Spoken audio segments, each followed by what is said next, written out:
Blockchain, metaverso, así es el mundo en el que ahora me ves. Pero no fue siempre así, antes no sabía ver market a la vista, y yo sin internet. NFT, soy un NFT, desentérate. NFT, soy un token no fungible, en tu wallet es posible. Amigos de La Última Frontera, bienvenidos a un nuevo capítulo en este calor tropical que hace en la ciudad de Buenos Aires. Hola Julieta, ¿cómo estás? Bien, muy bien, 42 de térmica en este momento. Y hoy es el día de Internet Segura. Hoy es el día de Internet Feliz Segura. día. Chicos, not your keys, not your coin. Recuerden hoy que Solana está en problemas. Bien. Pero más allá del calor, más allá de la seguridad, hoy tenemos invitado a Diego Slasek. Bienvenido, Diego, ¿cómo estás? Muy bien, muy bien. Muchas gracias por la invitación. Un lujo estar por acá. Encantado. Bueno, Diego es investigador del CONICET en el laboratorio de... Inteligencia artificial aplicada. Inteligencia Excelente. Artificial Aplicada. Como debe ser. Como debe ser. Y también es cofundador de Enteleia. Entelai. Entelai, perdón. Entelai. no pasa Veníamos nada. hablando antes y me confundí un sí, poco. No pasa nada. Ante todo, ¿cómo llegaste al CONICET? Sí, bueno, mis viejos son físicos, los Ah. dos, padre y madre. Así que yo siempre cuento una anécdota para tratar de ilustrar cómo eran mi infancia, mis cenas. Llegaba mi vieja diciendo, uy, hoy se me quemó el láser de neón. ¿Esto en qué año? Y bueno, yo soy del 80, en el 87, ponele, por decir algo. Yo tenía 7 años, estábamos cenando y caía mi vieja diciendo, uy, se me quemó el láser de neón, voy a tener que comprar un repuesto. Y mi viejo diciéndole, bueno, por ahí podés hacer algún arreglo con el láser de neodimio. O sea, estas palabras Muy bueno. pasaban en la cena. Era algo Imagínate cotidiano. esos cuentos antes de ir a dormir. Claro. ¿no? Sí, olvídate, vivías adentro del Eternauta, básicamente. Claro, era una cosa así. Así que un poco llego a CONICET mamando la investigación y la docencia universitaria desde chiquito. Ok, escuché, ¿tus dos padres físicos, vos que estudiaste? Yo arranqué física Ajá. y computación y terminé computación. Física hice un tercio, media carrera. Un tercio, media carrera de Sí. física. Qué divertido la física. Yo soy un pequeño lector de física teórica. No, para nada. La matemática no es lo mío son las palabras.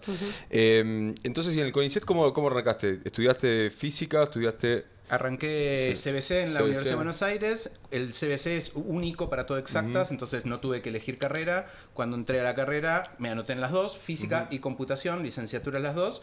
Y hay una anécdota muy interesante y es que me tocaron dos profesores. El que no me gustó no lo voy a nombrar, pero Ok. el que sí. Me parece muy bien. Me tocó a la mañana con Adrián Paenza, álgebra 1, Uy, y a qué la bueno. noche Mirá. física 1.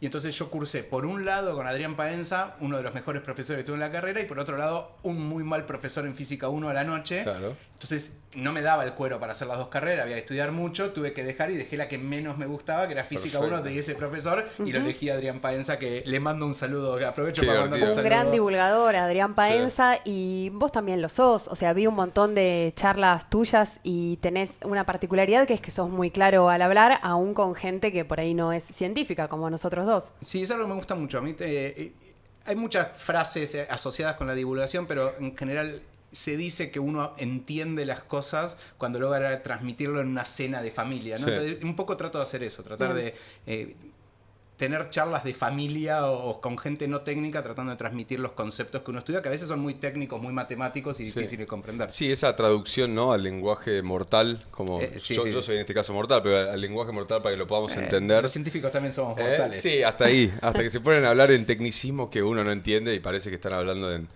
otro idioma. Algunas veces hacemos chistes respecto a los biólogos Sí. y los de computación y los físicos como distintas castas. Sí. Y entonces uno dice, bueno, está bien, yo hice una carrera de ciencias exactas, soy biólogo, pero están los de raza superior Sí. que Claro. hicieron física. Los físicos son como los todopoderosos. Y bueno, y ahí estamos nosotros, los de computación, que bueno, no llegamos a ser Sí. físicos, nos arrepentimos en el camino y bueno, Y hacemos- sos estamos en el eterno, medio. eterno en los papers, ponele. Claro. ¿no? Algo así. Algo así que- así. Sí. Che, ¿y hoy que estás, en qué están trabajando con INSET? ¿Se puede compartir? Sí, el Laboratorio de Inteligencia Artificial Aplicada es un grupo de investigadores que trabajan cosas muy diversas, que lo que hacemos es agarrar el estado del arte, el límite de lo que se sabe de inteligencia artificial y lo tratamos de aplicar a distintas cosas. Nosotros en general nos concentramos en señales de seres humanos, pero uno bien podría usarlo para logística o para, no sé, cuestiones comerciales. Perdón, ¿qué es una señal de un ser humano? Bueno, entonces, todo lo que se te ocurra, Sí. nosotros lo aplicamos. El habla, el audio que sacamos es una señal. Lo que decimos, el texto transcripto de lo que Ok. decís es otra señal. Un electroencefalograma, una resonancia magnética, un movimiento, una respuesta en un jueguito. Claro. Todas esas son señales. Cada de- píxel es una señal también. Cada píxel, toda tarea humana que termine en una actividad que uno puede medir, uno está capacitado para analizarla. Ese es el tipo de cosas que nosotros hacemos. Entonces, tenemos algunos investigadores que trabajan en cómo hacer para analizar la latencia de la voz, el pitch, la altura, si es muy grave, muy agudo, si somos tartamudos, si no somos tartamudos, si cuando tenés una enfermedad de ciertas características esa voz cambia, entonces ahí estamos hablando del audio. Pero ahora también podemos hablar en contenido. Bueno, ¿será que cuando tenés alguna enfermedad mental que, no sé, digamos, Como Tourette's. esquizofrenia o Tourette's o bipolaridad o ese tipo de cosas, cambia lo que decimos, cambia el espacio de palabras que usamos cuando estamos cansados, cuando estamos drogados? Sí. Un estudio que tenemos interesante es cómo cambia el tipo de palabras y el mundo de palabras en que nos movemos cuando consumís éxtasis, famosa droga Sí. del amor. Sí, y, ¿no? y la energía electrónica. Entonces, la pregunta que nosotros nos hacemos es, ¿podemos describir eso de forma cuantitativa? ¿Podemos hacer cuentas con inteligencia artificial para tratar de medir con números calculados por la computadora cosas que nos permitan explicar, por ejemplo, diferenciar este caso extremo de si estás drogado o no estás drogado? Sí. ¿No? ¿Y eso cómo lo manifiestan? ¿Hay voluntarios? ¿Hay gente lo hacen entre ustedes? Bueno, este ejemplo que acabo de contar es un experimento que no hicimos nosotros la parte experimental, sino que nos llegó de un laboratorio de Estados Unidos. Un laboratorio de Estados Unidos había leído algunos artículos nuestros que habíamos escrito de análisis de texto y nos dijo, tenemos estudios bioquímicos de cómo afectan las drogas a estos pacientes. ¿Se animan a hacer un estudio del lenguaje de la entrevista? Y nosotros, por supuesto que sí. ¿Quieren recibimos probarlo? los datos. Pero le pasamos muestras si quieren. Pero aprovecho a pasar un chivo de otro grupo de investigación, no sé si lo conocen, a Enzo Tagliasucci, no sé si habrá pasado por estos programas. No todavía. Pero es un investigador con ISET muy, muy reconocido, que trabaja en temas muy parecidos, y somos colegas y hemos trabajado juntos en muchas cosas, que él sí hace experimentos con drogas, en donde les hace, por ejemplo, dormir a pacientes drogados y medirles Sí, electroencefalografía. ritmo Entonces ahí sí hay todo un comité de ética, un protocolo que se aprueba y después voluntarios que consumen drogas bajo los criterios que el comité de ética aprobó. Claro. Típicamente hay un médico en la sala, o sea, si vas a consumir drogas que puede llegar a tener algún efecto nocivo para la salud, tiene que haber un médico cerca. Sí, tiene que haber un protocolo. Y hay protocolo, aprobación de comité de ética y todo lo que Sí, corresponde. hoy en día hay mucha investigación con psicodélicos. Entiendo que John Bueno, Hopkins, Enzo Tagliasucci justamente es un ¿Hace especialista eso? en psicodélicos. Ah, me justamente, encanta, me sí. encanta. Yo estoy muy metido en Podés ese ser lugar. voluntario cuando quieras. ¿Vas a hacer, no? ¿Vas a ser voluntario? No, bueno, yo tengo un amigo que es chamán y no. Yo tengo un amigo, yo y no también dentro tengo de un amigo. ¿Quién no no? dentro de poco vamos a hacer, no, y vamos a hacer una ceremonia ayahuasca. Yo soy abiertamente con eso. Me parece que es muy interesante hacerlo, pero bueno, es una conversación aparte. El hermano de Elon Musk suele tener experiencias y viajes con Sí. ayahuasca. Mira, yo ya lo hice. Kimball. Y te digo que lo que sí, hay una cosa que decía Timothy Leary, set and setting, como bien vos lo dijiste, cuando vas a consumir algún tipo de sustancia que va a alterar tu percepción de la realidad, más en este caso que son sustancias claramente nocivas, tener un médico alrededor con un contexto y estar cuidado es muy importante. Pero bueno, de vuelta, es una conversación que puede ir por otro lado y podemos tener 3 días de conversación. A mí me interesa bien en cuál es dentro de todo el abanico de posibilidades que te ofrece el estudio de las señales de los seres humanos, ¿cuál es el que a vos más te interesa? Bueno, a mí me interesaba mucho la inteligencia artificial y me fui metiendo de a poquito, contagiado por Mariano Sigman, que Sí. entiendo que lo entrevistaron hace poquito acá. Sí, Santiago en Madrid, ¿eh? Fue Santiago Madrid. Santiago Madrid, bueno. Entonces, hace poquito lo entrevistaron. Él fue un poquito el que me llevó hacia lo que es neurociencia o salud mental y todo ese tipo de cosas. A mí me interesa inteligencia artificial, análisis de señales, la parte de métodos. Me gusta mucho la parte aplicada interdisciplinaria. Okay. Y a través de él, que él trabaja mucho en neurociencia, me empecé a meter en, las señales del cerebro. Y ahí todo tipo de señales del cerebro. Y eso me fue llevando a comunicarme cada vez más con más médicos. Y una cosa lleva a la otra y terminé metiéndome en salud, pero sobre todo en salud mental. Ok, en salud mental desde el lado de la computación, de la inteligencia artificial. ¿Cómo hago para estudiar distintas señales que producimos los seres humanos para tratar de entender cómo está procesando el cerebro dentro y si eso puede caracterizar enfermedades mentales o estados mentales, porque puede ser, por ejemplo, ingesta de drogas o cosas por el estilo. ¿Y qué cambió en los últimos años con la inteligencia artificial generativa, GenAI? Entiendo que vos usás GPT-2 hace rato, como 10 años. O sea, ¿qué cambió en este último tiempo? Sí, mira, te cuento algunos artículos que nosotros venimos publicando hace muchos años que ahora ya, no sé si no tienen sentido, pero que habría que reeditarlos completamente. Nosotros venimos trabajando sobre todo en análisis de texto, análisis de contenido de entrevistas. Entonces un paciente llega a una consulta, nosotros estábamos trabajando con psiquiatras, una consulta psiquiátrica, el paciente es entrevistado por el psiquiatra y algunas cosas más o menos estandarizadas del tipo de pregunta que hace el psiquiatra las grabábamos, las transcribíamos y teníamos entonces un documento, como si dijera un Word de la entrevista psiquiátrica y ahora había que analizarla. Entonces uno decía, bueno, ¿qué querés analizar? Y estamos hablando de un paciente esquizofrénico, entonces el psiquiatra nos enseñaba qué significaba ser esquizofrénico. Entonces ahí a partir de ahí buscábamos los síntomas, tratábamos de buscar alguna analogía desde inteligencia artificial que se pudiera analizar.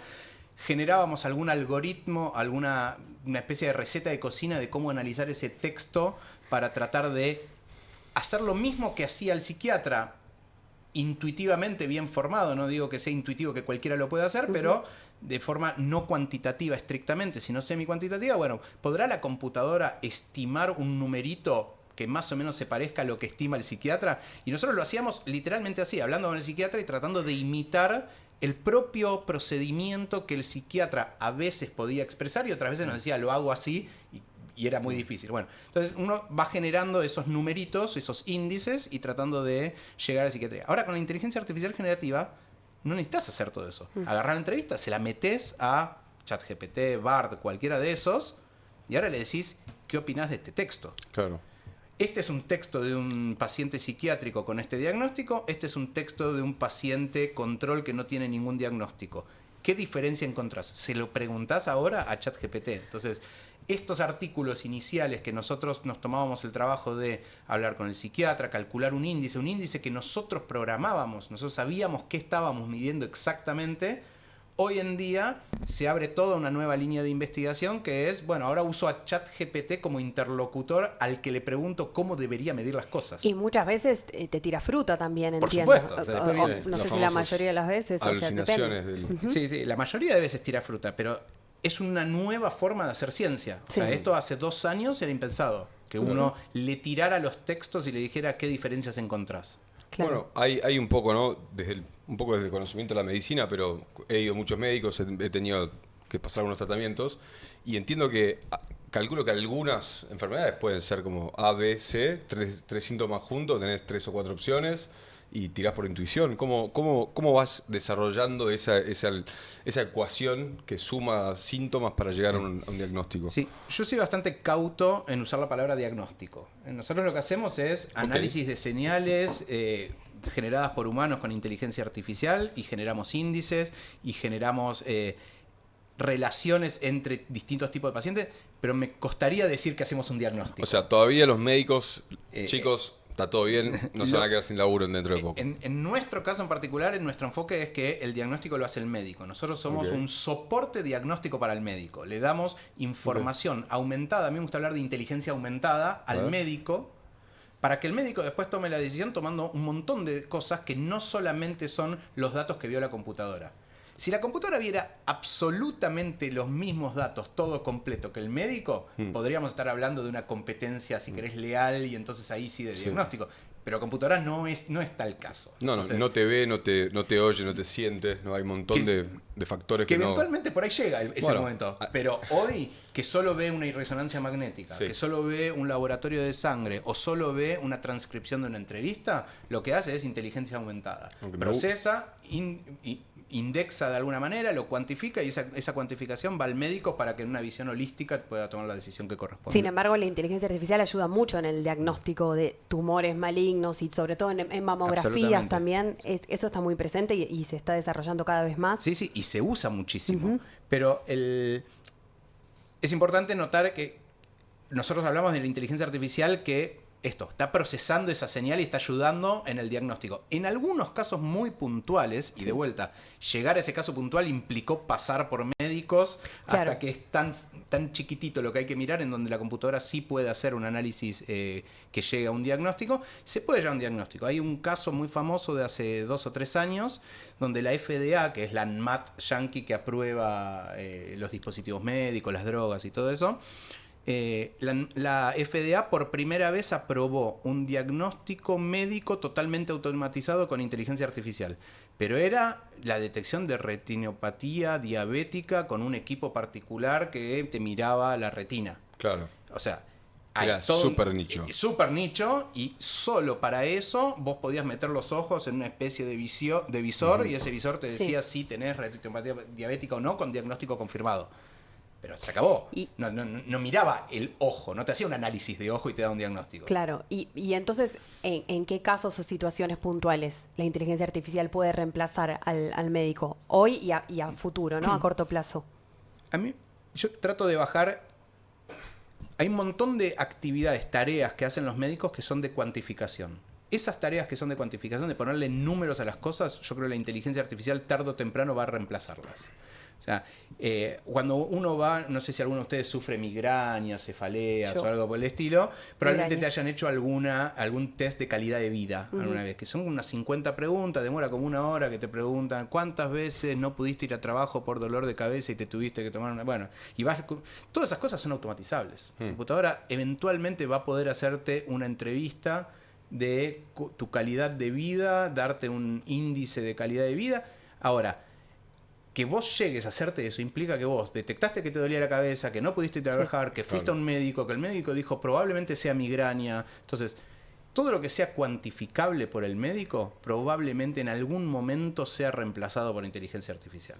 Okay. Ahora, lo que no es cuantificable, bueno, hay que ver si logramos transformarlo en algo que sea cuantificable. La inteligencia artificial trabaja en la computadora trabaja con números. Claro. Entonces, yo me animo a responderte que sí va a reemplazar a casi cualquier tarea que me digas, siempre y cuando esa tarea sea cuantificable. Sin saber cuál es la tarea que me vas a decir. Decime cualquiera y te respondo que sí. Sí. Elegí una tarea, cualquiera. Cualquier tarea, medir la Tiene que ser fiebre. cuantificable, sí. Medir la fiebre, sí. ¿Operar? No. No. No, Operar no no. puedo cuantificar. ¿Hacer las Operar. recetas? Sí. Te digo una, ¿sabes? Una app que lea recetas, que lea la letra de los médicos. Que la entienda. Una app que pueda entender, Ahí que va. te traduzca la letra de los médicos. Listo. Y para que vos Yo diría digas, prescindir dice de la para letra de hacer- los médicos. ¿Para qué queremos la receta escrita por los médicos? Mejor, bueno, me divertía más lo otro, pero está bien. Hace ¿Qué poco, más cuantificable? hace poco una médica del hospital italiano me decía que estaba empezando a usar ChatGPT para amenizar sus reportes. Viste que muchas veces Las el historias reporte médico es clínicas. como Sí. algo muy frío que no Sí. terminás entendiendo. Bueno, para que le ayude a amenizarlo. A hacer una narrativa, un storytelling. Ponele. Sí. Entonces, toda esa investigación de aplicación, ¿hoy la estás llevando a Entelay? Bueno, Más o menos. Entelay es una empresa que hace productos que comercializan ese tipo de investigaciones. Las investigaciones, Ok. dependiendo si son básicas y no tienen aplicación comercial inmediata, se hacen desde la facultad, desde el CONICET. Y cuando esas actividades eventualmente tienen una posibilidad de convertirse en un producto, Entelay las desarrolla, sí. Ok. Entelay lee el último paper de inteligencia artificial aplicada en salud, sea imágenes, texto, chatbot, lo que fuera, y se fija si tiene algún aporte para hacer desde el punto de vista comercial, algún desarrollo a partir de esos artículos científicos que pueda venderse en el área de salud. Ok. Innovador con inteligencia artificial. En el laboratorio no, para nada. Si viene una pregunta divertida, y yo cuento la anécdota de otro estudiante mío, que un día me tiró por abajo una carta, yo estaba en mi oficina, puerta cerrada, era de madera, no se veía para afuera, y me entra un sobre por abajo, así, ¡shu! miro, ¿qué es esto? Y era un estudiante que me decía, bailo tap, quiero hacer una tesis de inteligencia artificial para detectar si un ritmo de tap, ¿viste el baile de Sí, tap? perfecto. Si un baile de Como tap cormillot. es atractivo o no atractivo, si genera expectativas, si genera placer. y todo El chabón eso. era un pavo real queriendo medir sus plumas. Bueno, me tiró el sobre. Por supuesto dije que sí, fue mi estudiante, es un fenómeno, hizo el doctorado conmigo, es un crack. Ahora está en Canadá haciendo un Bueno. postdoc. Pero, Con dos bueno, novias, ¿viste? Claramente eso es algo que no puedo hacer en Entelay. Claro, Claro. por supuesto. Eso sí lo puedo hacer en la facultad.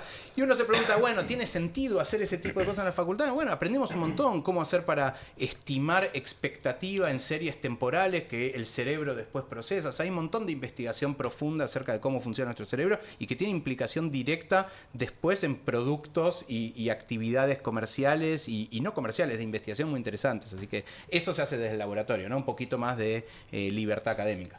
Perfecto. Bueno, hoy también tenemos, viste, está la noticia de Neuralink dando vueltas. Otra cosa que creo que va a ser un double down en la idea de entrar al cerebro de la persona y poder identificar cosas. Ya veremos los resultados en su momento. Creo que está la primera persona Sí, la semana implantada. pasada sí contaron acerca de la primera persona. También mucho hype, por supuesto. Siempre todo lo que hacen las empresas de Elon Sí. tienen en esa publicidad. Entiendo que no es la única empresa, pero que sí, claramente es un hito. Y ahí está la noticia dando vuelta que viene a Argentina. ¿No? Bueno, veremos si viene a veremos si Argentina es o no. verdad o no, pero la tiraron. Sí, déjame aclarar un poquito el hype Dale. que yo no conozco tan en detalle el tecnicismo particular de el chip que implantaron en Neuralink.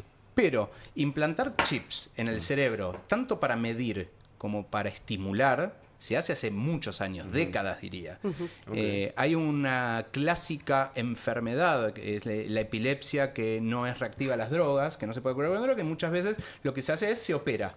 Y para operarla, lo que hay que hacer es saber qué parte del cerebro, un pedacito lo más chiquito posible, Sí. sacar, que es el foco epiléptico a partir del cual sale. Entonces, lo que se hace hace muchísimos años es metes electrodos en el cerebro, en las zonas que típicamente se cree donde eso se produce. Acá no es un chip en realidad, técnicamente, ¿no? Bueno, es un chip en el sentido que es una pastillita de silicio que mide electricidad Ok. superficial. Vos podés medir un electroencefalograma con unos chupetes exteriores, podés levantar la piel y medirlo desde adentro, podés levantar el cráneo y medirlo por la superficie del cerebro, o podés meterte adentro del cerebro. O sea, tenés todas las profundidades. Y cada una de esas profundidades tiene ventajas y desventajas. Desde afuera podés meter 7 millones de electrodos y se lo puedes hacer a cualquier persona. Ya levantarle la piel no acepta cualquiera, el cráneo mucho menos. Y si te metes adentro del cerebro, que tenés que agujerear el cerebro, metes pocos electrodos. Sí. ¿No? Entonces cada uno tiene ventajas y desventajas. Obviamente el más profundo es más limpio, tiene menos ruido de neuronas alrededor. El que está fuera de todo ve el promedio de Claro. toda la electricidad pasando y conduciéndose por los huesos, la piel, el agua, la Claro, sangre, literalmente te levantan el capó. Sí, te levanta el capó. Te levantan el capó y te miden el aceite y te dicen, che, loquito, hay que meterle un poco. Sí, hay que sacar esto. Hay que sacar esto. Hay que sacar esto. Hay que sacar esto. Ok, es como que abre el capó y dice, pará, Bueno, está sí, este tornillo hay que sí, sacarlo. Este que cambiémoslo. Olvídate. Sacamos. Sí, Este. se cambia el 11, ahí entra Scaloni, Exactamente. te ordenan todo el equipo. Bueno, vuelta. entonces, esto se hace muchos años. Entonces, que haya chips adentro del cerebro midiendo no es tan raro. Lo que sí es raro es que uno que no tiene una enfermedad de epilepsia se someta a este tipo de operación de ponerse un chip adentro con el sueño de, bueno, voy a activar cierta parte del cerebro, o voy a potenciar cierta parte del cerebro a partir de la señal que lea el chip y que emita el chip. Cosa que todavía no está demostrado. Ese es el gran avance Sí. que están tratando de hacer, ¿no? Ver cómo hacer para potenciar distintas habilidades cognitivas. Había un reporte de Reuters del 2022 en donde acusaban a Neuralink diciendo que habían muerto como 1.500 animales en todos estos ensayos previos de implante de chip. Igual pensaba, decinos vos, como tal vez mueran muchos animales en todos estos ensayos de estas empresas que implantan. Sí, el tema de uso de animales en laboratorio es un tema recurrente en biología, en química, en farmacéutica, en computación, en inteligencia artificial, en todos lados. Y en donde hay un animal, hay una sociedad protectora de animales quejándose de que eso no debe hacerse. Esa es una discusión ética, moral, filosófica Pero después son los resultados. digamos, de décadas. digamos, los laboratorios farmacéuticos siempre avanzan de la misma manera. Tienen modelos animales, se prueban drogas, en esas pruebas se mueren un montón de animales, tarde o temprano sale una droga que puede llegar a servir para humanos, se prueban humanos, a veces mueren humanos, y así seguimos, ¿no? Entonces, esa es una discusión que es completamente transversal y que no tiene nada que ver con Neuralink. O sea, el uso de animales para investigaciones científicas relacionados con drogas o tratamientos médicos, tratamientos terapéuticos del cerebro, es una discusión dificilísima en la que prefiero no meterme, pero que excede completamente a Neuralink. Es lo que es. Hay una cosa que creo que Neuralink en esta primera instancia, o al menos ese tipo de modelos que vos decís que es algo que ya existe, yo te hago una pregunta, ¿vos te lo pondrías? Yo ni loco. Yo ni loco. Hoy yo no llego sería a los early Vision adopter. Pro. Los Vision Pro acá caminando por colegiales, hasta ahí te llego. Por colegiales y más o menos, porque acá sos pollo en un segundo. Sí, Ojo, sí. no Más me por lo en San pongo ni Francisco, loco. ¿no? No me lo pongo ni loco. Pero si fuera epiléptico y me dicen Claro. la única opción que obvio. tenés Obvio. para poder tener una mejor calidad de vida es ponerte un electrón en el cerebro, medirte qué área del cerebro está fallando y sacarte lo menos posible, por ahí perdés un poquito de la memoria, pero vas a poder tener una mejor calidad de vida, ahí sí. Sí, pero sin lugar a dudas, mirá, Y todo me lo que prestaría todos los protocolos habidos y por haber. Yo Claro. también. Yo tuve un tratamiento de cáncer hace unos años y si a mí en el momento me decían, che, te hago un agujerito acá, te chequeo y te doy la solución ahora, es tipo, loco, dale. Obvio. ¿Viste? Esas cosas creo que son las primeras aplicaciones, siempre son medicinales. Vamos a ir viendo el desarrollo y el avance de este tipo de aplicaciones y cómo van a ir dando soluciones, más que nada el problema eléctrico de la mente, la epilepsia, el Parkinson, el Alzheimer, vamos a ir identificando y después creo que sí, ya vamos a estar todos callados y vamos a estar hablando por telequinesis, ¿no? Por telepatía o algo así. Ready Hablando Player por One. teléfono. Claro, mirando como ¿te acordás de la película de los minutos? ¿Viste? No, te pago con 20 segundos. Sí. Sí, en realidad estaba pensando en la ética y gobernanza sobre la aplicación de inteligencia artificial en salud. La OMS ya se empieza a meter un poco desde lineamientos teóricos, ¿no? ¿Dónde está el límite? Porque si yo lo pienso hoy como usuaria, la cantidad de herramientas que tengo, programas, todo lo que puedo hacer con lo que ya es gratuito y lo pienso aplicado en salud, siento que se va de las manos seguramente. Sí, el tema de la regulación de inteligencia artificial es el tema del momento y está avanzando mucho. O sea, Europa acaba de sacar una primera ley que intenta decir algo que está muy bien, es la mejor que existe hasta el momento, pero es la primera. Es la mejor porque es la primera. Es la mejor porque es la primera. Han tenido muchas discusiones. Es la primera, pero no es improvisada, cosa que es bueno. Claro. O sea, está muy bien masticada y con súper especialistas del área opinando y escribiendo. O sea, en ese sentido es muy buena, pero es la primera. Sí. O sea, esto está empezando. Te cuento una anécdota de Entelay casualmente. Dale. Nosotros queríamos hacer esta idea de procesar imágenes médicas con inteligencia artificial para darle soporte diagnóstico a los médicos. Lo hicimos todo un trabajo de investigación, lo programamos, lo metimos en los servidores, hicimos un protocolo médico de investigación con comité de ética y toda la pelota de Mahoma y dijimos, bueno, listo, vamos a venderlo. Vamos al ANMAT. Sí. Vayamos al ANMAT y le decimos que queremos vender esto. Y el ANMAT dice, ustedes no necesitan ser regulados porque no entran en las especificaciones de dispositivos médicos. Entonces dijimos, ok, ¿qué significa no poder ser regulado? Que no podemos comercializar Sí. o que somos libres. o que somos libres de comercializar como se nos cante. O sea, pero no es lo mismo. Claro, no es lo mismo para nada. Entramos en una discusión muy difícil con ANMAT. ANMAT no puede decirte hacer lo que se te cante y no lo hizo. Ajá. Y nosotros no podíamos operar si no teníamos un aseguro legal de que efectivamente no estábamos haciendo las cosas mal. Y entonces se armó una división de innovación en ANMAT que escribió una normativa en donde nosotros colaboramos con los puntos principales que tenía que tener esa normativa para que pueda auditar algoritmos de inteligencia artificial como si fuera un dispositivo médico más. Muy bueno. Ok, entonces, algoritmo de inteligencia artificial como si fuese un dispositivo médico significa también que si está así la definición típica, o sea, la tipicidad es esa, tenés como un amplio abanico de cosas que pueden entrar como operativos médicos que no lo son. Por ejemplo.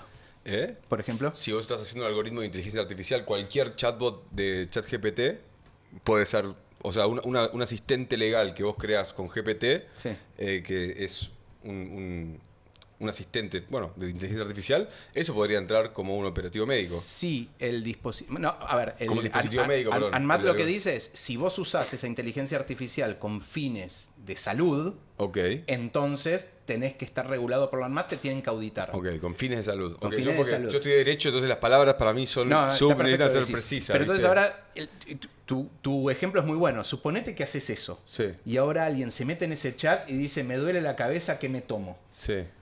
Y responde, tomate un ibuprofeno. Sí. Andá a hablar con el juez Casanelo. ¿Está bien? Entonces, vos hiciste un chat legal en donde alguien ajeno a vos que tenía acceso a ese chatbot le preguntó qué tomar y tomó ibuprofeno. Y no pensemos que le pasó nada malo. Ahora, ¿quién tiene la responsabilidad de eso? ¿No? Entonces, el tema de regulación es muy complicado. Sí. ANMAT tiene esta regulación y el tema ahora es, bueno, ¿cómo hacemos para regular la inteligencia artificial que se pone a disposición de las personas, por ejemplo, con un chatbot legal? Sí. Yo soy de los que opina que no hay que regular la inteligencia artificial, sino que regular las verticales. Esto, espacio público, trabajo, salud y cada uno. Si lo hace una inteligencia artificial o un ratoncito corriendo en una jaulita, a mí me da exactamente lo mismo. Para mí lo que hay que regular es cualquier cosa que vos uses para salud tiene que estar auditado. Si no está auditado, o vos te haces responsable por ser un paciente que lo está usando para algo indebido, o bien el que lo puso puso disponible y no hizo el disclaimer de que esto no se puede usar para salud, entonces... Sí, igual pienso, abrimos nuestros corazones. A mí hace un año me diagnosticaron asma estacional, ponele que es asma, y entonces en la aplicación de mi prepaga tengo que solicitar una medicación. Y la verdad no hay mucho filtro ahí tampoco, por eso no digo el nombre de la prepaga para que no haya problemas, pero ahí no hay ninguna inteligencia artificial, solamente soy yo la que habla con un chatbot. Bueno, hay una declaración jurada, ¿no? Vos estás hay una declaración jurada de que vos tenés asma estacional, hay un médico que lo anotó en una historia clínica, o sea que suponete vos te tomás esa droga y pasa algo malo. Sí, hay un clínico que es el que me firmó la receta. Hay una trazabilidad de tu historia clínica que dice, esta mujer fue diagnosticada con esto, esta es la firma del médico, le dijo que tome esta droga y vos coherentemente la pediste mensualmente en el Swiss Medical o la prepaga que corresponda. ¿Cómo sabías? Acá no nos metamos que queremos sponsor por todos lados. Por supuesto. Y atiende muy bien. Me gusta lo de clasificarlo porque por ramas y por columnas verticales, porque si no es muy difícil. También podemos entrar en la pregunta de qué es inteligencia artificial, que esa también es una cosa que me pensaba. Dos cosas. Una que me gustó mucho, inteligencia aumentada. Esa me gustó el concepto que planteaste. Y lo otro, cuando estabas hablando del cerebro, a mí lo que se me venía a la cabeza es, vamos sacando capas, ¿no? Te pones los electrodos, sacas la piel, sacas el cráneo, te metes con un tubito en el medio. Y aún así no sabemos qué es la inteligencia por definición y no sabemos qué es la conciencia. Y yo creo que ahí es una pregunta que yo me vengo leyendo. Terminás siempre en el misticismo, terminás en la poesía, porque no hay manera de explicarlo. ¿Cuál es tu definición de inteligencia? Yo eso no lo voy a responder jamás porque no tengo la menor idea. Pero lo que sí te puedo decir es cómo nosotros abordamos el problema. Me parece muy bien. Este problema es la pregunta original de Alan Turing en 1950, cuando las computadoras no eran ni parecidas a lo que somos ahora y cuando todavía no existía la palabra inteligencia artificial. Sí. Alan Turing tiene un paper muy famoso, un artículo científico en una revista, Mind, es la revista donde lo publica casualmente, Mente, ¿no?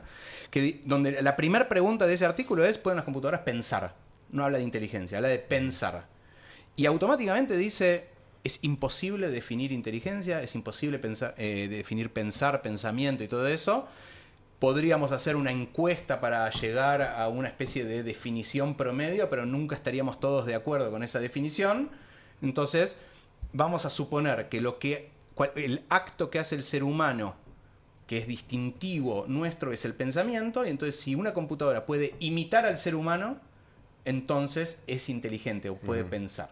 Eso y para sería...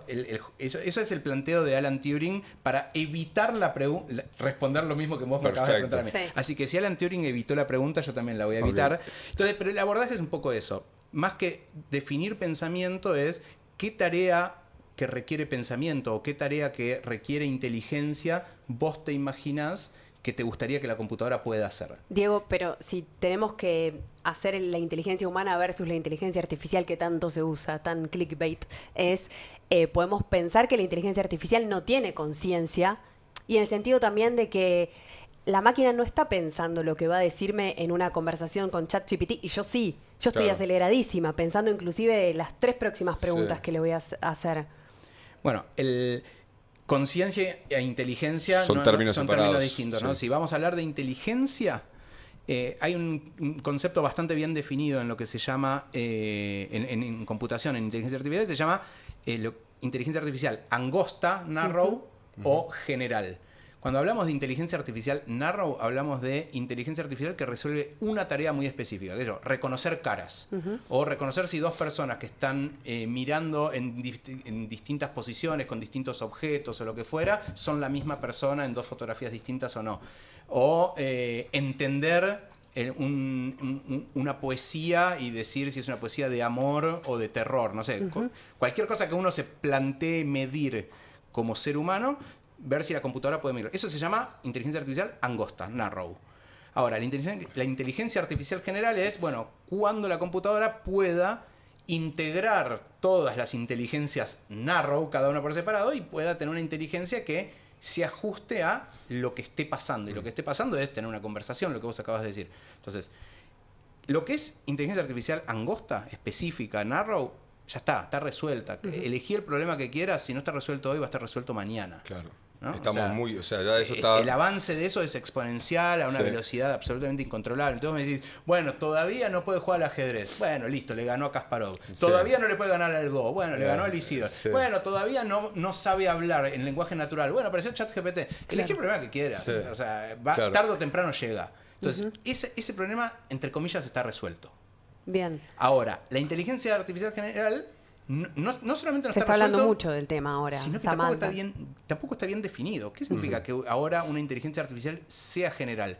Que sea multimodalidad, que es un término que salió muy a la moda en el mundillo técnico de inteligencia artificial. Multimodal en el sentido de escucha, lee, ve, tiene sensores de temperatura y responde en consecuencia. Multimodal. Bueno, eso es inteligencia... No, ese es... Narrow no tanto. Claro. Es angosta, pero Multiple no tanto. narrows. ¿Viste? Entonces, tengo 5 más. ¿Qué es inteligencia artificial general?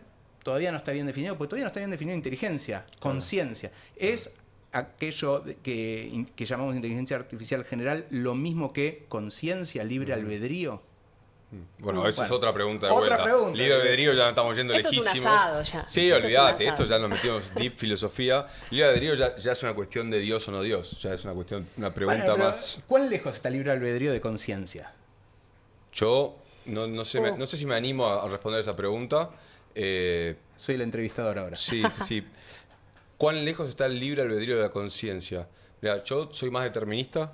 Soy creyente en Dios, entonces soy más determinista, aunque creo que la conciencia es como una especie de manifestación divina que se ve a sí misma. Es como somos un universo observándose a sí mismo, ¿no? Entonces creo que yo defino a Dios como aquello posibilitador de vida, y eso puede ser el universo, poner el nombre que quieras, y a partir de eso yo vivo la vida entendiendo que lo que sucede no está bajo mi control en absoluto. Yo simplemente puedo responder y puedo ir viendo cómo navego esta realidad. O sea, es que para vos las decisiones las toma otro.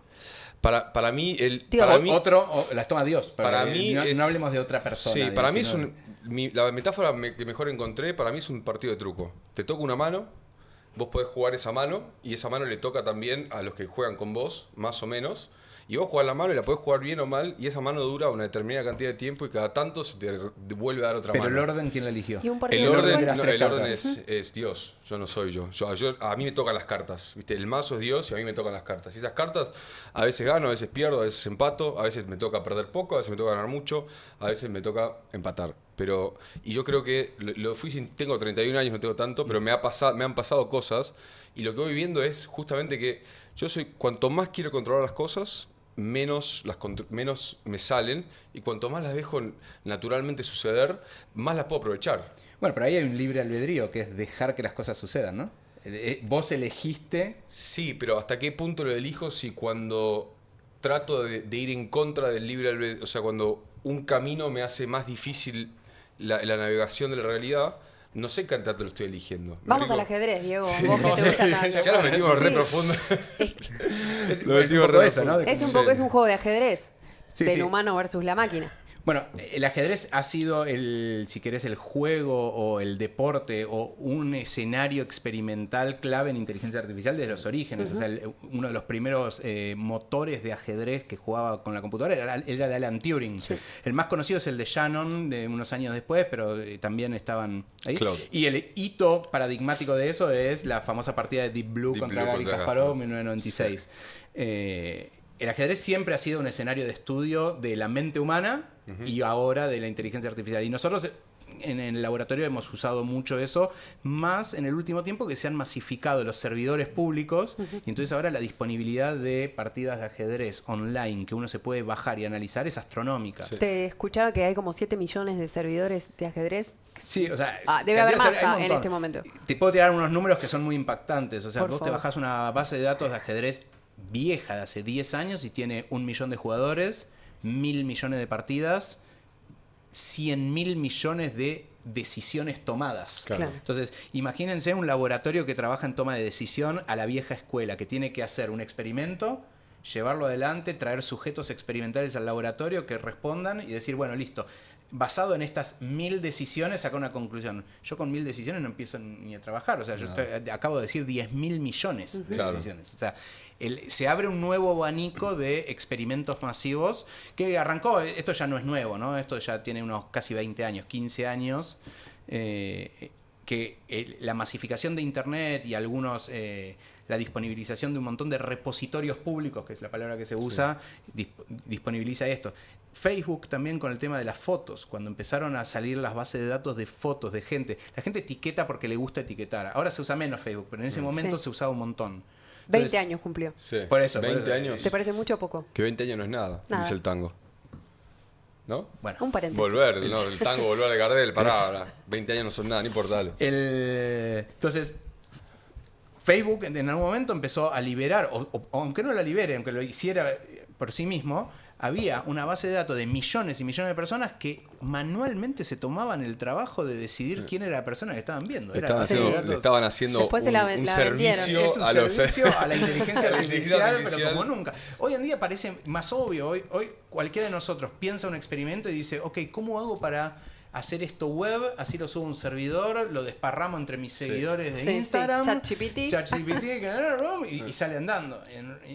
O sea, hoy en día esto es moneda corriente. Sí. Hace 15 años no. Ajedrez, digamos, se usó mucho como esto, había mucha bibliografía, mucha base de datos. En los últimos 20 años se explotó estos servidores y entonces se pueden medir cosas muy sutiles que en ningún laboratorio de toma de decisiones tradicional podrían medirse. Y hablábamos antes de que se puso más de moda el ajedrez Sí. en el aprendizaje. Y tenemos a Faustino Oro, Sí, espectacular. prócer argentino de 10 años. No sé si siguen a Magnus Carlsen, Sí. que es un youtuber estrella, no sé. Sí, que juega borracho a las 3 de la mañana, con 3 miles atrás, con 4 partidos. Sí, Es es un crack. maravilloso, ¿no? O sea, claramente la pandemia vino a despertar Sí. un mundo que estaba medio apagado, que estaba ahí underground, Los y Joe de golpe Rogans. pasó a primera plana, ¿no? Con algunos personajes, unos rockstar del ajedrez espectaculares. Faustino Oro es un prócer argentino. Y a mí una cosa que me pasa con el tema del aprendizaje que vos mencionabas es, y también un poco con el concepto de la inteligencia aumentada, una experiencia que me pasa a mí es que al tener que trabajar un poco con el teléfono, me está costando y noto cómo el efecto del cortoplacismo del teléfono afecta después mi capacidad de concentración cuando me siento a leer, cuando me siento a escribir y cuando me pongo a estudiar. Y una de las cosas que charlo mucho con mis amigos es la cuestión de la educación y cómo tengo amigos que ya están teniendo hijos y estamos en esa conversación. Che, ¿qué onda la educación? ¿A qué colegio lo vas a mandar? Sí. Y está esa conversación en donde decís, che, pará, los colegios a los que fuimos, por más buenos que hayan sido, Si no se adaptaron... si no se adaptaron, no sirven más. Sí. ¿Entendés? ¿Cómo hacemos para realmente utilizar todas estas herramientas que se están utilizando en el CONICET para poder dirigir o por lo menos mejorar la educación? Bueno, el tema educativo es todo un tema aparte y que no necesariamente inteligencia artificial es el principal componente de la crisis educativa. Ok. ¿No? Yo creo que inteligencia artificial vino a poner de manifiesto a muy alta velocidad y muy fuerte algo que ya estaba en crisis, pero que no terminaba de explotar. Lo hizo explotar, que es el viejo modelo de la escuela, que es el que sigue vigente, Sí, ¿no? sí, sí. De un maestro, profesor, profesora, maestra, lo que fuera, en un pupitre adelante, a veces con un escalón Con elevado. escalón, o sea, un pizarrón. Un pizarrón Sí. y a veces de tiza. Sí, es igual te digo. Sigue la tiza Prefiero full. la tiza. Prefiero la tiza. ¿Está todo bien? Pero la alergia. Yo nunca fui alérgico, así que prefiero En la Facultad de tiza. Ciencias Exactas tenemos un edificio hermoso nuevo, se llama Cero más Infinito, ultramoderno, construido por el arquitecto número 1 del ¿En dónde mundo, Rafael Viñoly, Ciudad Universitaria acá. Ok. Espectacular, un edificio alucinante. Y ¿Es vas un uruguayo? Es un uruguayo, se murió hace poco, que donó el proyecto de este edificio, y en ese momento el ministerio, que estaba Lino Barañao en la cabeza, decidió construir el edificio, un edificio tope de gama mundial, o sea, podría ser un edificio en las guías turísticas para ir a visitar, como yo cuando fui a Tokio visité el International Tokyo Forum, que es una sala de conferencia espectacular, hecha por el mismo arquitecto, Wow. Rafael Excelente. Viñoly.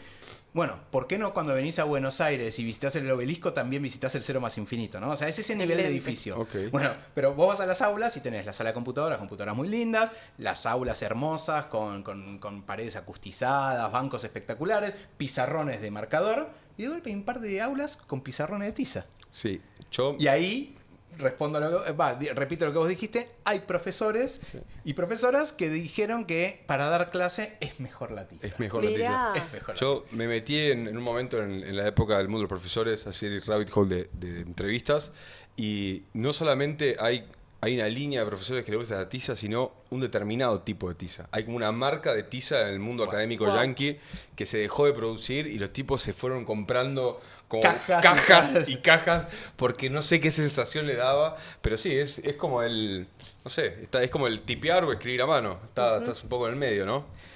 Ahora, si seguimos hablando de educación, vos tenés 3 hijos, contaste antes, y si la escuela a veces no alcanza porque está colapsada también, es una institución que está en crisis. que está en crisis y que necesita una transformación. ¿Cómo haces vos en tu casa? ¿Cuáles son tus recursos? ¿Qué consejos nos podés dar a quienes criamos criaturas chiquitas? A ver, yo soy especialista en inteligencia artificial, no soy no aplico especialista en nada. en padre, así Bueno, que ¿viste? Que puedes saber un montón y haces agua. aconsejar en este tipo de cosas Sí. me da miedo.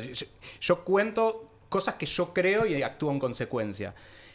Para mí la clave es tratar de darles todos los estímulos posibles dentro de lo razonable, por supuesto equilibrado, de tal manera que ampliarle el horizonte para que puedan elegir ser quienes quieran ser cuando sean grandes. Entonces, ¿cuál es el modelo de escuela? Probablemente no importe. Ahora, si el modelo de escuela genera un ambiente que no es propicio para estimularlo lo suficiente, tendré que compensarlo yo. Y así es como actúo. Entonces, si la escuela que lo mando tiene tal falencia, voy a tratar de compensar esa falencia supliéndolo yo desde mi casa. Mis hijos no van a necesitar saber qué significa hacer ciencia. Pues yo llego a casa y hablo con Vicky, mi mujer, sobre ciencia. Y Vicky es médica y llega a casa. Entonces, mis hijos no van a necesitar saber Vicky es médica. Ahora entendemos un poco todo. ¿Qué también. cosa? ¿Por qué no? Esa sinergia entre Inteligencia científico de datos, bueno, inteligencia es una artificial. fractal- una influencia. Una fractalidad de tus padres, ¿viste? Bajada a tierra fuerte. Claro, bueno, hay un poquito de eso. Sí. Entonces, en términos de educación de mis hijos, yo lo que personalmente busco es ampliar los estímulos a los que los expongo, tratando de que ellos en su momento puedan elegir, cuando tengan la edad que corresponda, y que ahora puedan elegir lo que pueden elegir ahora, y que cuando sean más grandes puedan elegir lo que les corresponde elegir en Y ese que momento. no funciona igual en los 3. O sea, por Que ahí no en funciona uno igual te en los funciona 3, algo y en la otra y que persona no otra. funciona igual en ningún modelo No. de escuela que haya habido, que hay ahora y que vaya a haber. O sea, no pensemos que, bueno, ahora cambia el modelo de escuela a un modelo híbrido en donde no hay más Somos docentes, Australia. somos todos, bueno, qué sé yo, y de golpe los pibes van a tener todos los estímulos que necesiten para poder desarrollarse como quieran. No va a pasar eso. En todo caso, será menos nocivo, menos conflictuado, será más inclusivo, habrá que ver qué mejora, si es que mejora algo. Pero siempre va a estar la mirada de los padres y madres tratando de agregarles estímulos que ellos crean convenientes. Bien. Sí, yo creo que hay que prestarle mucha atención a la parte humana, ¿no? Creo que justamente esto que vos nombraste, que la inteligencia artificial vino a demostrar mucho más rápido un problema que había, porque ahora antes ya sabíamos, teníamos a la biblioteca de Alejandría acá, pero ahora no solamente de eso, sino que podemos charlar con ella. Tipo, che, loco, ¿qué onda esto? Entonces, como la disponibilidad de información ya no requiere de un procedimiento o un método, un aprendizaje, o sea, un aprendizaje de cómo hacerlo, creo que ahí hay un desafío grande de decir, bueno, ¿qué es lo que nos hace humanos? ¿Qué es lo que nos enseña a aprender? ¿Cómo aprendemos a aprender cosas nuevas? Mira, voy a bajar esto que estás diciendo a algo bien terrenal y sencillo en la escuela, que para mí es uno de los elementos que me está más en crisis, y es la evaluación. Sí. ¿No? Pensemos en un curso de ingreso y un examen final que entras o no entras. O sea, estás un año entrenándote para que ese día te levantaste mal de la panza, rendís mal y quedaste afuera. Sí. ¿No? Estás todo el año estudiando matemática y te llega el examen final, lo rendiste mal y repetís tercer año porque te fue mal ese día que justo el día anterior te peleaste con tu novia. O sea, lo más absurdo del planeta. Entonces, el sistema de evaluación de exámenes puntuales en pocos momentos del tiempo esto no es nuevo, no lo inventó la inteligencia artificial ese problema. Sí, no, ese ya estaba. Ese es un problema, el tema de cómo evaluar y que hay que evaluar trayectorias y que es muy importante la opinión de un docente que acompaña a los alumnos durante todo el año escolar o el curso de ingreso o lo que fuera, es algo importante. Bueno, hoy en día los parciales son los parciales, los finales son los finales. Con ChatGPT... ¿Cómo impacta? ¿Cómo impacta? Se vino a poner en jaque eso, porque ahora con ChatGPT es muy fácil copiarse. Sí.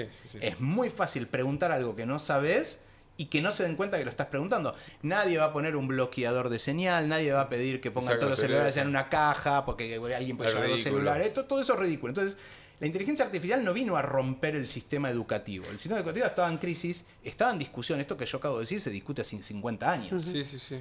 Ahora, lo que sí vino a ponerlo es, o lo resolvemos ahora, o cambiamos, o este método de evaluación no se puede usar más. Ya está, no se puede usar más. ¿Crees que una cosa que se me vino a la cabeza es el orden de las evaluaciones y la estructura de la educación se vio como bastante adaptada al sistema industrial del siglo XX, al Fordismo y toda esa lógica, un poco ya lo que sabemos, pero lo repito, es un sistema que está preparado para que vos repitas el trabajo en una fábrica con horarios de entrada, horario de salida, una hora de almuerzo, bloques de trabajo por grupos. La producción en serie. La producción en serie, pero esto de esta manera aplicada a la información, porque tenés información estandarizada de múltiples columnas que te inyectan, todos necesitan saber lo mismo, no importa cuáles son tus virtudes o tus cualidades o capacidades ni intereses particulares, y así funcionó durante 100, 120 años. Hoy la cultura empresaria, la cultura startup, está cambiando un poco, ¿no? Hoy ya no ves tanto esa estructura. Sí existe la industria, existen las fábricas, pero dentro de lo que son las nuevas empresas, incluso grandes empresas que hemos tenido acá como sponsors, Mercado Libre, Globan, tienen otra dinámica. Yo estuve en sus oficinas y los ves con otro tipo de trabajo, ¿no? Entonces, por ahí, siendo optimista, ¿será la empresa o el nuevo modelo empresario lo que obliga a la educación a adaptarse? Sí, yo soy bastante contrario a esa idea de que la empresa pueda cambiar ese tipo de pensamiento, por ejemplo, educativo, porque así como dijiste que lo que pasa, porque eso es real, por otro lado, el pensamiento de startup es muy individualista, ¿no? Esta idea de tengo una idea genial en un garage y me salvo. ¿No? Es la idea central del startup. No hay una comunidad. En la escuela es todo lo contrario. Sí. Entonces, Mercado Libre habrá funcionado muy bien, pero fue un chango que tuvo una idea buena, la implementó bien, le fue bien y se salvó él. Claro. ¿No? Entonces, yo creo que la escuela cumple un rol de comunidad y de inclusión que no está de acuerdo con los principios de las startups, que está bien que lo tengan las startups, no sé si el sistema educativo. Así que si vos me apurás un poquito, yo diría que la solución no va a venir por ahí. Sí va a venir por tratar de ver cómo hacer en comunidad, en esta situación en donde ahora tenés que incluir un montón de gente, no promediar para abajo, que es un problema, que es esto que vos decís, ¿no? No tener en cuenta los intereses personales, los niveles personales. El laburo interdisciplinario, tal vez. Que es lo que haces en la compañía donde laburás también, creo. Sí.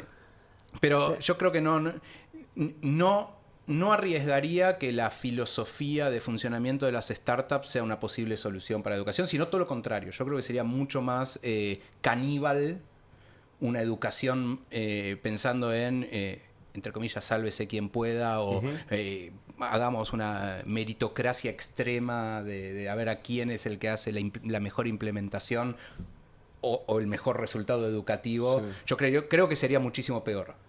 Ok, sí, se vendría a ver una competencia mucho más alta en el lugar donde tendría que haber más colaboración. Y en donde aquellos que tienen muchas oportunidades saldrían muy beneficiados respecto a los que merecen esas oportunidades y no llegan, ¿no? Que el mundo startup tiene mucho de eso. Claro. Y que está bien para ese mundo. Para ese mundo, claro, ese mundo, y para pensar en empresas ultra eficientes, ultra productivas, que les vaya bien económicamente en un mundo capitalista salvaje. O sea, está perfecto. Esa filosofía es la que tiene que ser en la empresa. Pero cuando estamos hablando de la educación pública o para todos, no hablemos de si pública o privada, pero la educación para todos los ciudadanos, yo creo que esa no es la mentalidad que yo apuntaría como solución. Claro, te entiendo. Sí, yo siempre aprendí más en equipo, aprendí más. También hablando del determinismo, free will, es como que yo creo que hay una guía natural que tiene el ser humano, que es la curiosidad. Y creo que si nosotros adaptamos o de alguna manera, contextualizamos la curiosidad dirigida a través de información, creo que a través de eso podés educar mucho más a una persona. Voy a dar ejemplos burdos porque por ahí me pongo medio abstracto en las palabras. Si vos tenés 3 hijos, ¿son? 3 hijos. Están los 3 jugando y de repente le decís, che, bueno, vamos a leer. En vez de decirle a todos, lean este libro, ahí está la biblioteca. Agarren el que le guste. Y después hagamos un trabajo, si quieren, escriban qué fue el cuento, o sea, háganme un resumen del libro, del que ustedes quisieron. Y a partir del libro que leíste, ahí sí te digo, che, Onda YouTube, te recomiendo esto. Te recomiendo este abanico. Che, ¿te gustó este? ¿Por qué lo seguís por este? Y por ahí te dice sí, no, y creo que por ahí ese camino a mí de grande, que fue cuando aprendí a aprender yo solo, es el que más resultados me está dando. Sí, en la escuela eso... A ver, hay escuelas y hay tradiciones de escuelas que hacen eso. El problema es la atención que requiere de parte del tutor. No hablemos de docente, hablemos del tutor del camino. Tutor ¿no? encargado. Ese tutor tiene que saber cuál es tu interés, ofrecerte la biblioteca, después mirar qué elegiste, después decir, pará, este libro se parece a este abanico. O sea, bueno, es algo, entre comillas, impracticable desde lo masivo, pero creo que ese es un camino mucho más razonable para ver cómo podemos cambiar un poquito el sistema educativo en pos de tener no todo tan estructurado, promediando para abajo y con todas las crisis que se vienen ahora aumentadas por la inteligencia artificial. El otro día alguien me contaba, es una pareja, el informático, que a la noche le piden a ChatGPT que cree los cuentos, entonces directamente lee los cuentos que hace ChatGPT. ¿Haces lo mismo? Sí, yo hago lo mismo. Pero pensaba que en este juego de, bueno, a ver, vamos a leer y después vemos qué pasa, tal vez haya un trabajo a la inversa que sea pedirle el cuento o una consigna, un prompt a ChatGPT y corregirlo, no sé. No lo hago siempre, pero he jugado con mis hijos a irnos a dormir y decir, bueno, digan qué quieren en un cuento. Entonces, la chiquita de 3 años te dice un pony rosa, el del medio te dice Messi levantando la cuarta y la grande te dice un mundo mágico de Harry Potter. Claro. Entonces, agarrás ChatGPT y le decís, armame una historia para unos niños de 10, 6 y 3 años. Un revuelto gramajo. Con todo esto de 5.000 palabras para hacerlos dormir. Y ChatGPT te devuelve eso.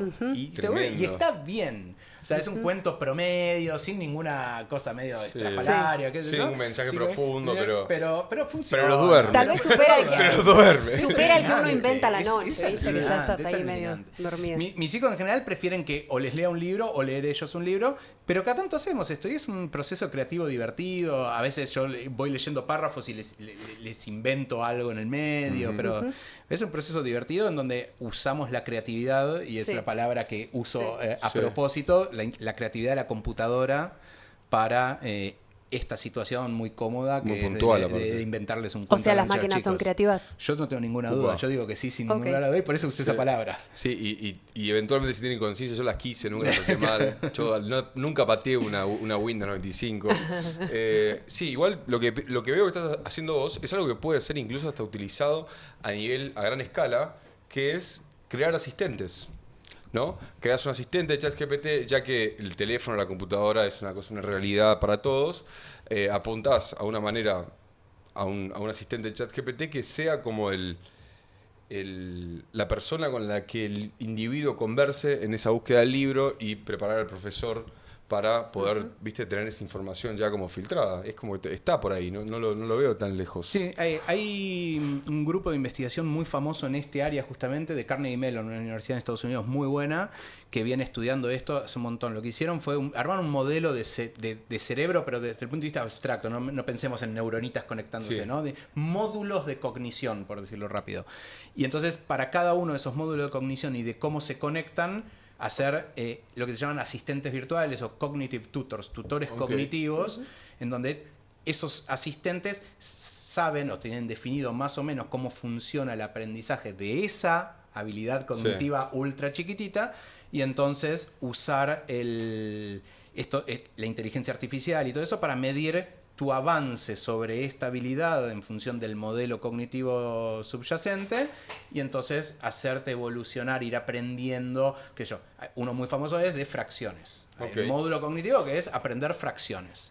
Bueno, entonces vos haces el asistente y primero te dice, bueno, 1 más 1, 2, después 1 sobre 2 más, bueno, y te va llevando y va detectando dónde te equivocas, si sabes fracciones, y te va guiando en el aprendizaje de eso. Entonces, eso ya existía hace, no sé, 20, 30 años, y hay un grupo de un tal Anderson de Carnegie Mellon que es alucinante con todo esto. Ahora se abre una nueva era, que es la era en donde no solamente tenés el modelo cognitivo, no solamente tenés el cognitive tutor, el tutor cognitivo para fracciones, sino que ahora a la computadora le podés hablar en castellano o en inglés, en idioma natural, y no requerís un programador súper experto que solo pueda meter respuestas con fracciones. Sí. Ahora podés llevar esto a otro nivel. Bueno, quiero enseñarle redacción al estilo Cortázar. Bueno, ahora podemos hacer un cognitive tutor. Terminás en un Rayuela de 14.000 capítulos. Eventualmente. Nuestra vida escrita como Rayuela, ¿no? Sí, olvídate, todas indicaciones. ¿Como Rayuela o como las indicaciones? Bueno, agarro el vaso con los 4 dedos. Bueno, ya más o menos cerrando la hora, me gustaría saber qué es lo que estás leyendo hoy en día.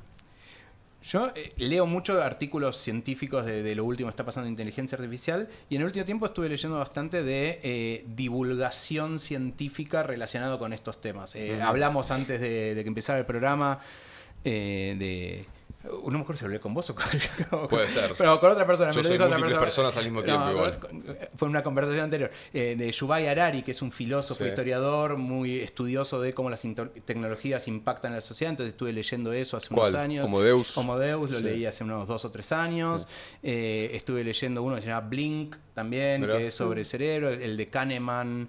Thinking Fast and Slow. Sí, exactamente. También. Ese tipo de libros. Y en el último tiempo hay un libro que yo recomiendo, que es espectacular, de un gran amigo que fue, si querés, y lo nombré hace un ratito, mi tutor en lo que es el mundo de neurociencia, es Mariano Sigman, que escribió junto con Santi Bilinkis el libro Artificial. Para mí ese es un must de los próximos años. Creo que es un muy buen resumen técnico para no técnicos de lo que está pasando en inteligencia artificial, ¿no? Y con un enfoque muy lindo desde lo filosófico, desde lo humano. Tiene conceptos que aprovecho para decirlo, que a mí me encantó en ese libro. Por ejemplo, el sedentarismo cognitivo, ¿no? A ver. En nuestras viejas épocas de cavernícolas no hacía falta salir a hacer running. No tenía que salir a comer. Tenía que salir a comer, claro. Y el ejercicio físico que te hacía falta era ese, no hacía falta más. Y con el tiempo, la sociedad moderna, que dejamos de ser nómades, las ciudades, las responsabilidades que llevaron a que ahora, además de trabajar e ir al supermercado, tengamos que ir al gimnasio porque el cuerpo se nos pone fofo, se cae. Entonces, es una cuestión de salud. Sí. Bueno, ¿qué pasa con ChatGPT, con esta inteligencia artificial que se empieza a disponibilizar a toda esta velocidad? ¿Será que estamos cediendo algunas de nuestras habilidades y deportes cognitivos al teléfono? Entonces, el sedentarismo cognitivo como analogía al sedentarismo físico, ¿no? Claro. No dicen qué está pasando, pero sí ponen en cuestión esta idea de no dejemos que pase, o si dejemos que pase, que sea intencional. Claro. Sí. Santi Bilinkis habla mucho de esto de, listo, ya no nos acordamos calles, por ejemplo, porque está reautomatizado. No, teléfono, Exacto. teléfono Yo me acuerdo de algunos, estoy bien. Yo me acuerdo Pero del de mi solo- padre, Sí. el de mi madre, y esos dos. Y Yo me después acuerdo- el de mi casa, pero El de mi línea. casa viejo, claro. El de Sí, línea, olvídate, el de Claro, línea. el de Sí, línea, sí. bueno. Hoy no te acordás los últimos 10 teléfonos que anotaste. No, ni a palos. Y antes te acordabas 50 teléfonos. Es que era la manera. O sea, Bueno, es un poco lo que eso es hablábamos sedentarismo antes. cognitivo. Sí. Ese es un sedentarismo cognitivo que yo aplaudo. Entonces, ese es intencionalmente, yo prefiero usar algunos bits de mi memoria en otras cosas que no sean números de teléfono. Ahora, Sí. ¿qué estamos dispuestos a cederle a la inteligencia artificial a los dispositivos que no sea que me parece obvio que a la mayoría le va a parecer bien? Un ejemplo que ellos dan, no sé si está en el libro o en alguna conversación de entrevista del libro, es cuando estás volviendo a tu casa y pones el Waze. En piloto automático vos pones Waze o Sí, ese Google es el Maps ejemplo. o cualquiera, y entonces te estás perdiendo la posibilidad de elegir por dónde volver. Sí. Entonces, está perfecto el Hasta de Vodafone perderte. Base. Yo, Con lo lindo que Está es a veces. perfecto que Sí. hagas eso. Pero es importante que vos sepas que estás haciendo eso. Estás tomando la decisión de que no querés elegir por dónde Sí. volver, sino que querés hacer lo más eficiente posible. no tu siempre es lo más regreso. eficiente. Yo tengo formas que han sido que son más eficientes, pero no te manda por una cuestión de puntos de partida. Puede Te ser, te sí. doy un ejemplo para venir acá. No voy a doxear el lugar, pero para ir a tomarme el tren, tengo que hacer 5 cuadras en la dirección opuesta hacia donde estoy acá. Y lo que me hace es hacer 2 conexiones de bondi en vez de hacer un bondi y un tren, y me ahorro Claro. 20 minutos, 15 minutos. ¿Y por qué eso? Ni idea, porque Google no entiende nada, loco. Aguanta Argentina, papá. Bueno, Pero después No, hay, ni idea, porque es... hay otra cosa que tiene que ver con el scrolling y esto de estar tanto en redes sociales. Sí. Que es muy difícil autocontrolar y autorregularse, y creo que ese es como un issue que sí realmente las personas deberíamos empezar a corregir. O sea, ¿por qué necesitas estar tanto tiempo en Instagram o TikTok, por Yo ejemplo? creo que no tenés nada que hacer. Sí, porque Si tenés cosas, si ocupás tu día con deporte, con lectura, que te cuesta, Sí. pero si estás trabajando, ¿viste? Es como también cuando tenés cosas para hacer, se pasa lo haciendo agarrás. no lo agarrás porque Claro. en la no, última hora no chequeamos. no ni chequeamos WhatsApp, nada, ni lo nada, doy ni vuelta, nada, mirá, lo vamos, doy sí, vuelta, sí, está ahí sí, porque sí. estamos contentos, estamos, Sí. ¿viste? Estamos engaged, charlamos, Sí. estamos concentrados, entonces estamos haciendo algo. Lo mismo pasa cuando estás escribiendo por ahí cuesta un poco más, estás leyendo algo que te gusta, yo cuando entreno, una de las cosas más lindas de hacer jiu-jitsu para mí es dejo el teléfono ahí. Exacto. Y todo el ruido del afuera se apaga y estoy tratando de sobrevivir. cocinar 2 horas. también, ¿eh? Pero- A mí Cocinar también. cocinar Pero es un genial. detalle no menor Sí. es, antes nos aburríamos y ahora no nos aburrimos. Y eso también... Ahora, Dopamina suponete full. No sé suponete si que es tan estás bueno tranquilo. eso. Suponete que estás tranquilo. No tenés nada para hacer. No tenés jiu-jitsu, no tenés Ah, que huevo cocinar, loco, huevo loco. Sí. no tenés que hacer una entrevista, no tenés que viajar. Estás en tu casa tranquilo. Agarrás el teléfono y empezás Sí. a pavear. La pregunta es, ¿no estaría bueno volver a decidir, bueno, ahora quiero estar tirado en el sillón y aburrirme un rato? Sí. O sea, a veces aparecen ideas. Entonces, Sí.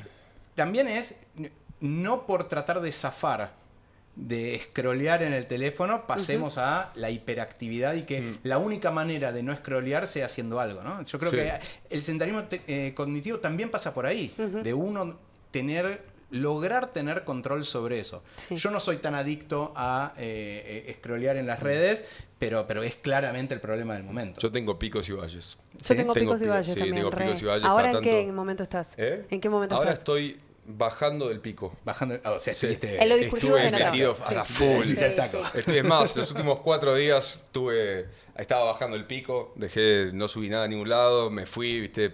Pero tengo picos y valles y me súper doy cuenta yo leo las mañanas. Me cuesta, yo me obligo a leer media hora, 40 minutos a la mañana, que es lo que tardo en tomarme el mate.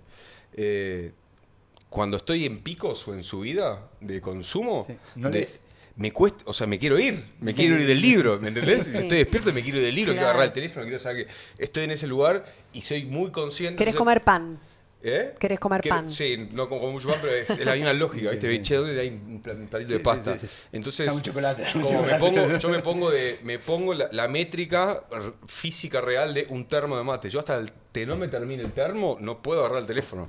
Esa es como mi métrica. Por ahí, a veces dejo el libro de costado y me pongo a mirar a otro lado, ¿viste? Pero Está bien eso. Sí. Eso es lo que estoy hablando, ¿no? O sea, Sí. que no Sí. sea que para evitar mirar el scrolling tengas que estar haciendo algo. Sí, ¿no? entiendo, pero es muy difícil. Es muy difícil, si no, lo puedes conseguir únicamente pero bueno, aislado. es un concepto del libro, volviendo al libro, que a Sí. mí me gustó muchísimo, que es el sedentarismo cognitivo, ¿no? O sea, tomar la decisión efectiva de qué le cedemos al teléfono, qué estamos entregando en el uso cotidiano de la tecnología. Es algo consciente. Bueno, Diego, muchísimas gracias por venir. Un La realidad placer. es que ha sido una conversación de múltiples temas, la disfruté muchísimo. Juli, a vos también. Un placer. Sí. Placer. Placer Muchas venir. gracias por la Divirtieron. invitación y repitamos cuando quieran. Bueno, damas y caballeros, muchas gracias por estar hoy de vuelta escuchándonos. Acá, Diego, para ustedes, búsquenlo en redes. Defeslesac, mi usuario en Instagram, es el que más uso. Buenísimo. Juli, Placer, @chulkinet, ahí me Arroba encuentran. Chulkinet. Ahí está. así ya empapado de este calor que tenemos, estamos acá Vine con de una negro, por transpiración suerte. y una necesidad de aire y ventilador. Los saludo, que tengan una linda semana. Chau. Crucé